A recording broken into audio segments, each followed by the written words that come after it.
ជំរាបសួរបងប្អូនទាំងអស់គ្នាថ្ងៃនេះនៅក្នុងវីដេអូនេះខ្ញុំនឹងចែករំលែកអំពីការធ្វើវិក័យប័ត្រទាក់ទងនឹងសហគមន៍មួយចំនួនភាគតិចណាស់ដែលកំពុងតែដំណើរការហើយមិនមានប្រព័ន្ធគ្រប់គ្រងទេមួយចំនួនទៀតរៀបចំដោយខ្លួនឯងដូចក្នុងវីដេអូនេះដែលខ្ញុំនឹងបង្ហាញអញ្ចឹងតើតើនឹងការប្រើប្រាស់វិក័យប័ត្រទៅលើទឹកស្អាតដូចជាសហគមន៍នៅខាង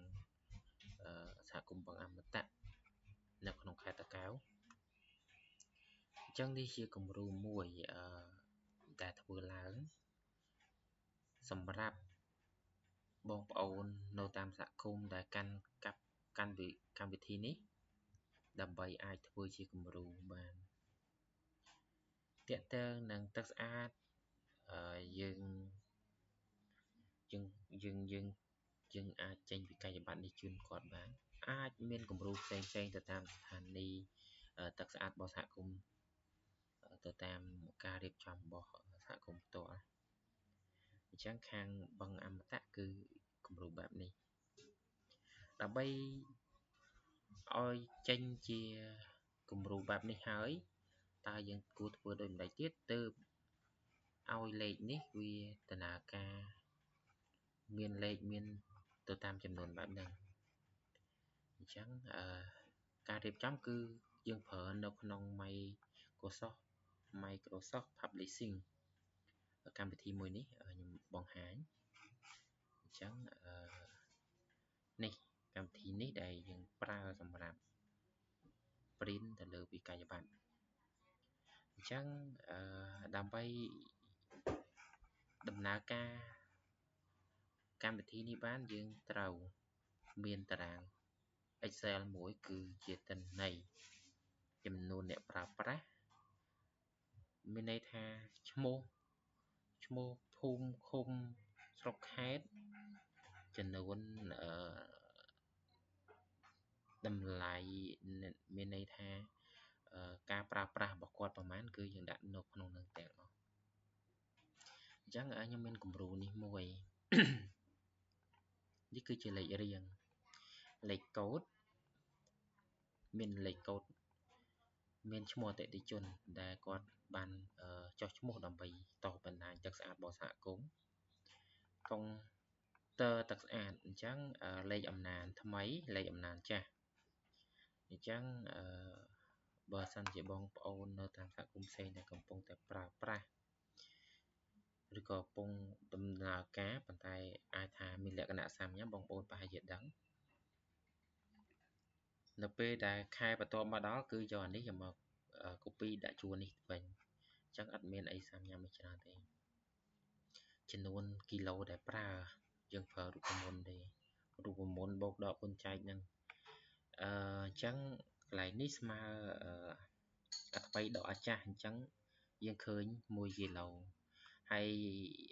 ឯកតារបស់យើងក្នុង1គីឡូ2000រៀលអញ្ចឹងរូបមន្តកន្លែងនេះស្មើនឹងចំនួននេះចំនួនថងជួរ G នេះថង G7 ទៅនេះ G7 នេះគុណឲ្យ2000មានន័យថាកន្លែងនេះគុណឲ្យ2000វាស្មើ2000អញ្ចឹងកន្លែងនេះ14គុណឲ្យ2000ស្មើ28000អញ្ចឹងវាពីរនេះដូចគ្នាទេគុណទៅឃើញប៉ុណ្ណឹងនេះគុណឃើញហើយអញ្ចឹងមកដល់កន្លែងនេះអត់មានទេប្រាក់ត្រូវបង់កន្លែងនេះកន្លែងដែលត្រូវវាបញ្ចូលនេះប្រាក់ដែលគាត់នៅជំពាក់ជួនកាលនៅក្នុងសហគមន៍នៅពេលដែលយើងទៅយកថ្លៃទឹកជួនកាលគាត់អត់មានលុយគ្រប់អញ្ចឹងគាត់ឲ្យមកជួនកាលខ្វះនៅជំពាក់ប្រមាណគឺយើងវាយទៅកន្លែងនេះមកគឺវានៅជំពាក់លោតនៅបង្ហាញនេះសុំបញ្ជាក់បន្តិចកន្លែងនេះក៏នៅជំពាក់កន្លែងនេះក៏នៅជំពាក់ប្រាក់នៅជំពាក់ជំពាក់អីជំពាក់ម៉េះអញ្ចឹងកន្លែងនេះខ្ញុំនឹងបង្ហាញថាឧទាហរណ៍បើសិន បើសិនជាគាត់ឧទាហរណ៍លោកក្នុងខែនេះគាត់ត្រូវបង់ 2000 អញ្ចឹងបើសិនជាយើងវាយបញ្ចូល 2000 អឺហើយយើងចុះមកគឺត្រង់តន័យ 3 4 នេះគឺវាលោតសូវវាគ្មានតន័យទេមានន័យថាបង់ត្រឹមត្រូវតែបើសិនជាយើងអត់ទាន់បង់គឺវាលោតបែបនេះអឺខ្ញុំឧទាហរណ៍ត្រង់កន្លែងគាត់ធ្លាប់ជាពាក់នៅខែមុនឧទាហរណ៍បើសិនជាខែហ្នឹងគាត់ត្រូវបង់លុយដែលជាពាក់គាត់សរុបគឺជំពាក់សរុបគឺ22000 អញ្ចឹងវាជាពាក់មុន 6000 កន្លែងនេះគឺអត់មានចងរូបមន្តទេកន្លែងនេះគឺវាបញ្ចូលប៉ុន្តែខ្ញុំប្រើបូកយោងអញ្ចឹងទីទៀតខ្ញុំបញ្យល់បើសិនជាគាត់ជាពាក់ 22000 ហើយខែហ្នឹងគាត់ជាពាក់ថែមឧទាហរណ៍ខែហ្នឹងគាត់បង់តែ 10000 រៀលនៅជាពាក់ 6000 ទៀតអញ្ចឹងមានន័យថាប្រាក់សរុបដែលគាត់នៅជាពាក់គឺ 12000 ចឹងឃើញហើយបើសិនជាគាត់បង់ 22000 តំណែងទាំងអស់គឺកន្លែងនេះលោត0ហើយចាកន្លែងនេះមិននៅលេខ6កន្លែងនេះមិនក៏នៅមានលេខនៅពេលដែលបងប្អូនបំពេញតារាងនេះទាំងអស់រួចរាល់អស់សូមបងប្អូន copy ជួរនេះមកជួរមកយកមកមានន័យថានៅពេលដែលយើង copy មកជួរហ្នឹងមក copy យើងឧទាហរណ៍បើ select អស់ហើយយើង copy មកចុច mouse ស្ដាំ copy ហើយដាក់ mouse លើនេះហើយយើង mouse ស្ដាំដែរតែយើងយកតម្លៃជា value នៅពេលដែលយើងផាសជា value មានន័យថាវាអត់ជាប់រូបមន្តទេអញ្ចឹងវាមកលោតកន្លែងនេះលោតកន្លែងនេះអាលេខនេះក៏បាត់ដែរឧទាហរណ៍ខ្ញុំឧទាហរណ៍ឲ្យមើលឃើញកន្លែងនេះបាត់អត់មានន័យថាកន្លែងនេះបាត់ហើយអញ្ចឹងបើសិនជាកន្លែងនេះបាត់កន្លែងនេះវានៅលោតក៏អត់ជាបញ្ហាដែរយើងមើលតម្លៃចុងក្រោយដែលគេជាពាក់នៅមានទៀតអត់ទេគឺ0ហើយចុះលេខនៅកន្លែងនេះលោតគឺដោយសារនៅជាប់កន្លែងនេះអញ្ចឹងអត់ជាបញ្ហាទេហើយចុះពេលចងរូបមន្តយើងចងកន្លែងណាខ្លាណាខ្លះដែលត្រូវចងអញ្ចឹងខ្ញុំនឹងបង្ហាញតិចទៀតនៅពេលដល់កន្លែងនោះខ្ញុំសុំ back មកវិញបងប្អូនដែលអត់ទាន់អាច comment សួរខ្ញុំថយមកវិញអូខេខ្ញុំម្ដងទៀតខ្ញុំឧទាហរណ៍ឲ្យមួយឧទាហរណ៍កន្លែងនេះម្ដងលុយដែលគាត់នៅជំពាក់គឺ70000គាត់ខែថ្មីនេះគាត់នៅសុំទោសលុយជំពាក់ 28000 ខែថ្មីឡើង42000ទៀតបើសិនជាគាត់សង 40000 នៅសល់ 2000 ហើយបូកជាមួយខែចាស់អាចនៅសល់ 30000 អញ្ចឹងគាត់សង 40000 យើងឃើញទេកន្លែងនេះគាត់នៅជំពាក់ 30000 យើង copy ដូចខ្ញុំបង្ហាញមិញហ្នឹង copy មកហើយយកមកផាសជា value កន្លែងនេះអញ្ចឹងយើងកន្លែងនេះគឺប្រាក់កន្លែងនេះខ្ញុំត្រូវលុបចេញដូចគ្នាប្រាក់ដែលគាត់នៅជំពាក់របស់យើងគឺឃើញអានេះតម្លៃថ្មីទេអូខេខ្ញុំបញ្យល់2ដងត្រង់ចំណុចហ្នឹងអត់ជាបញ្ហាអីទេអញ្ចឹងអូខេខ្ញុំបន្តទៅមុខបន្តិចទៀតខ្ញុំមកដល់កន្លែងហ្នឹងខ្ញុំបញ្យល់បាត់ហើយភូមិឃុំអាចដាក់តាមជាក់ស្ដែងកាលបច្ចុប្បន្ននេះខ្ញុំពេញខាងលើអញ្ចឹងកាលបច្ចុប្បន្នចាស់កាលបច្ចុប្បន្នថ្មីកាលបច្ចុប្បន្នផុតកំណត់ហើយថ្ងៃចេញត្រង់ចំណុចទាំងអស់ហ្នឹងយើងវាយតែលើទេខាងក្រោមនេះយើងប្រើរូបមន្តស្មើអញ្ចឹងវារូបមន្តស្មើទេអត់អីទេវាយតែលើមួយគឺនេះអូតូដូចគ្នាអូខេត្រឡប់មកខាងនេះវិញគំរូមានច្រើនអូខេការពិតបើសិនជាយើងចង់ធ្វើក្នុង Excel បែបនេះវាច្រើន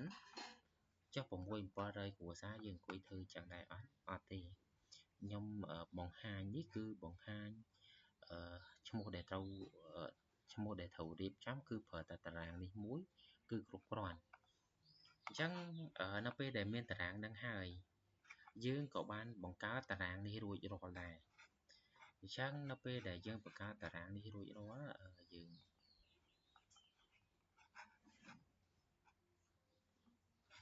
នៅពេលដែលបង្កើតតារាងនេះរួចរាល់បងប្អូននៅក្នុង Word ក៏យើងអាចប្រើក្នុង Word ក៏បានប៉ុន្តែខ្ញុំប្រើតាមនេះវាងាយស្រួលជាងបងប្អូនមកកន្លែង mailing នៅពេលដែលមកកន្លែង mailing បើសិនជាបងប្អូនអត់ទាន់តឹមតែរៀបចំតម្រងនេះរួចបងប្អូនចូលមកកន្លែង select receipt receipt កន្លែងនេះមកហើយយកកន្លែង existing list ហ្នឹងចុចកន្លែងហ្នឹងមកវាឲ្យទៅជ្រើសរើសយើងចុច yes មកការពិតដោយសារខ្ញុំជ្រើសរើសហើយជ្រើសរើសបញ្ជី list មានន័យថាទៅជ្រើសរើសបញ្ជី list មួយនេះដែលខ្ញុំបាន save រួចរាល់អញ្ចឹងឧទាហរណ៍ខ្ញុំចុចបិទទៅព្រោះនៅពេលដំណើរការកម្មវិធីកន្លែងហ្នឹងលុះតាតែបិទអានេះទៅគាត់បើកដើរលឿនខ្ញុំចុច yes មកឧទាហរណ៍ខ្ញុំចុច yes ហើយខ្ញុំ save មិញគឺខ្ញុំ save នៅក្នុងនេះនៅពេលដែលខ្ញុំចុច OK មកវាចេញបែបនេះអញ្ចឹងបងប្អូនមិនឃើញឈ្មោះអតិថិជនមិនអាកន្លែងតារាងដែលខ្ញុំបង្ហាញមុនហ្នឹងគឺវាមានច្រើនណាអញ្ចឹងដោយសារមានច្រើនស៊ីតសូមកុំរើសឲ្យខុសវាអត់ចាញ់ទេរើសត្រង់កន្លែងបញ្ជីឈ្មោះអតិថិជនអញ្ចឹងរើសមកហើយចុច OK ចុច OK ហើយអត់មានអីទៀតទេ OK ទៀតមក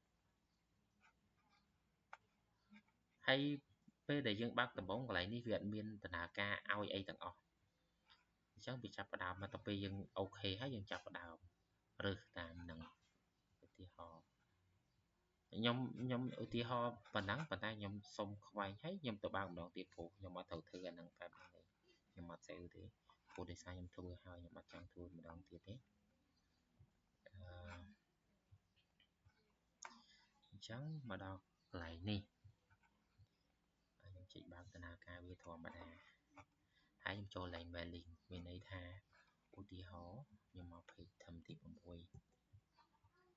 ទី1អត់ទាន់មានអូខេដាក់លេខកូដហើយខ្ញុំ line preview result នេះខ្ញុំចុចខ្វែងវាសិនបងប្អូនឃើញ line នេះហ៎ឃើញ line នេះ